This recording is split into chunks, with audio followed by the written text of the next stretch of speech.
10 দফা দাবি নিয়ে কালিয়াগঞ্জ বিদ্যুৎ দপ্তরে ডেপুটেশন দিল সারা বাংলা বিদ্যুৎ গ্রাহক সমিতি। শুক্রবার দুপুরে বিবেকানন্দ মোড় রেলগেট থেকে মিছিলের মাধ্যমে শুরু হয় ডেপুটেশন কর্মসূচি।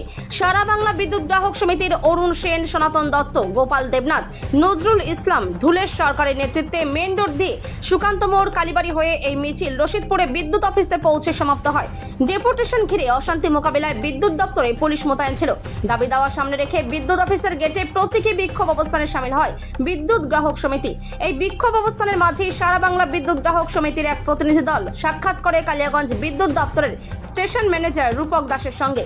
দাবিপত্র তুলে দিয়ে স্টেশন ম্যানেজারের সঙ্গে সৌজন্যমূলক আলোচনায় প্রিপেইড স্মার্ট মিটার প্রকল্প বাতিল করা, লোডশেডিং বন্ধ করার মতো দাবি পূরণে উপযুক্ত পদক্ষেপ গ্রহণ করতে অনুরোধ জানায় বিদ্যুৎ গ্রাহক সমিতি।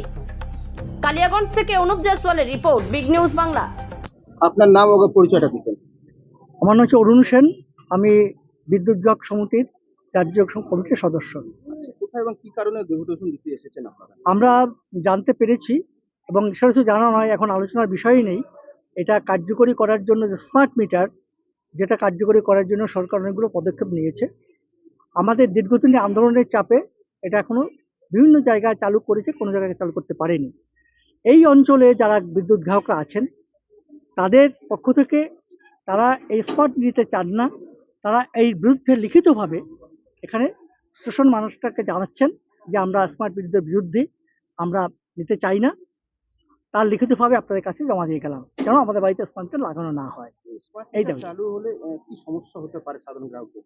সাধারণ গ্রাহকদের মূলত যে সমস্যাটা, আজকে ধরুন এই যে আমরা লোডশেডিং হচ্ছে, আমরা স্টেশন মাস্টার থেকে বলতে পারছি যে আমার এখানে লোডশেডিং হচ্ছে, বিদ্যুতের দাম বেড়ে যাচ্ছে, আমরা বলতে পারছি। তখন এমন কেউ থাকবে না যার মধ্য দিয়ে আমরা এই বক্তব্যটা নিয়ে যেতে পারবো। এটা একটা কৃত্রিম মেধা চালু হচ্ছে, তার ভিত্তিতেই ওখান থেকেই সবকিছু রিমোট কন্ট্রোল হবে, কাউকে খুঁজে পাওয়া যাবে না। আমার বাড়িতে এমন, যেমন এখন আমার ফোনে আমরা রিচার্জ করি, এখানেও ঠিক আগে বিদ্যুৎ আমাকে কিনতে হবে। হয়তো 3 মাসের জন্য আমি কিনলাম 1500 টাকা দিয়ে, দেখা গেল 2 মাস যেতে যেতে না যেতে যেতেই আমাদের মেসেজ এসছে যে আপনার টাকা শেষ হয়ে গেছে, আপনি পরিষেবা পেতে হলে বিদ্যুতের আবার রিচার্জ করুন। আমাকে কাউকে বলার নেই যে কোথা থেকে হলো, আমি তো এত টাকা ভরেছিলাম, কোথায় গেল ইউনিটগুলো, আমি জানতে পারবো না। এই যে কতগুলো অমানবিক দৃষ্টিভঙ্গি স্মার্টের মধ্যে চালু করছে, এটাকে ব্যবসায়িক কাজে নিয়ে যাচ্ছে। এটা বিদ্যুতের মতো অত্যন্ত প্রয়োজনীয় পরিষেবা, এটা পরিষেবাকে বাদ দিয়ে ব্যবসায়ের জন্য এখানে বিভিন্ন শিল্পপতিদের টাকা খাটাচ্ছে প্রচুর মুনাফার জন্য। এইটার বিরুদ্ধে আমরা স্মার্ট মিটারের যে করছে তার বিরুদ্ধে প্রতিবাদ করছি।